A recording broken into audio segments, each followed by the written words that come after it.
नमस्कार, आप देख रहे हैं ब्लू एक्सप्रेस न्यूज। मैं हूं आपके साथ शालिनी। आओ बढ़ते हैं आज की बड़ी और खास खबरों की ओर। थरूर जैसी अंग्रेजी बोले तो हार जाओगे, जब कांग्रेस नेता ने अपने साथी को दी नसीहत।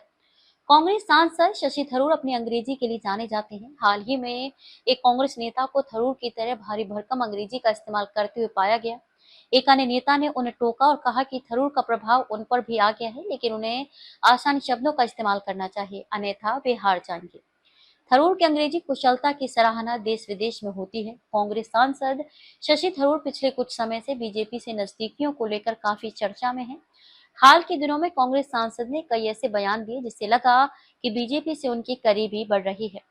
हालांकि शशि थरूर अपने बयानों के अलावा अपनी अंग्रेजी को लेकर भी चर्चा में रहते हैं। शशि थरूर की अंग्रेजी की चर्चा केवल देश ही नहीं बल्कि विदेशों में भी की जाती है। कई बार वे कुछ ऐसे शब्दों का प्रयोग करते हैं जिसके अर्थ जानने के लिए शब्दकोश की आवश्यकता पड़ती है। उनकी अंग्रेजी का प्रभाव कांग्रेस के नेताओं में भी दिखने लगा है। कांग्रेस नेता ने अपने साथ खड़े साथी से कहा कि तुम पर भी शशि थरूर का प्रभाव आ गया है, लेकिन तुम थोड़े आसान शब्दों का इस्तेमाल किया करो। अगर क्षेत्र में इस प्रकार की अंग्रेजी बोलना शुरू कर दोगे, निश्चित हार जाओगे। हालांकि इस रिपोर्ट में किसी नेता के नाम का जिक्र नहीं किया गया है। आपको बता दें कि कई मौकों पर कांग्रेस सांसद शशि थरूर की अंग्रेजी कुशलता की सराहना होती रही है। कई मौकों पर उनसे इस कला को लेकर सवाल भी किए गए। हालांकि हमेशा वे इन सवालों का ऐसा कुछ जवाब देते हैं कि लोग हैरान रह जाते हैं। विदेशों में भी शशि थरूर के कई ऐसे चाहने वाले हैं जो उनकी इस अंग्रेजी बोलने की कला से प्रभावित होते हैं। अक्सर उनसे इस संबंध में सवाल पूछे जाते रहे हैं।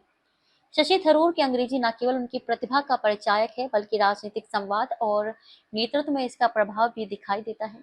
उनके सहयोगियों द्वारा इसे अपनाने या इसे सीख लेने की कोशिश करना स्वाभाविक है, लेकिन यह भी स्पष्ट होता है कि राजनीतिक में संवाद का उद्देश्य केवल प्रभावशाली भाषा नहीं बल्कि जनता और समर्थकों तक संदेश को प्रभावी ढंग से पहुंचाना होना चाहिए। ऐसे ही लेटेस्ट अपडेट पाने के लिए हमारे चैनल को लाइक, फॉलो, सब्सक्राइब करें और बेल आइकन दबाना ना भूलें। अगर आप हमें फेसबुक, ट्विटर या इंस्टा के माध्यम से देख रहे हैं तो हमें फॉलो और कमेंट करें। धन्यवाद।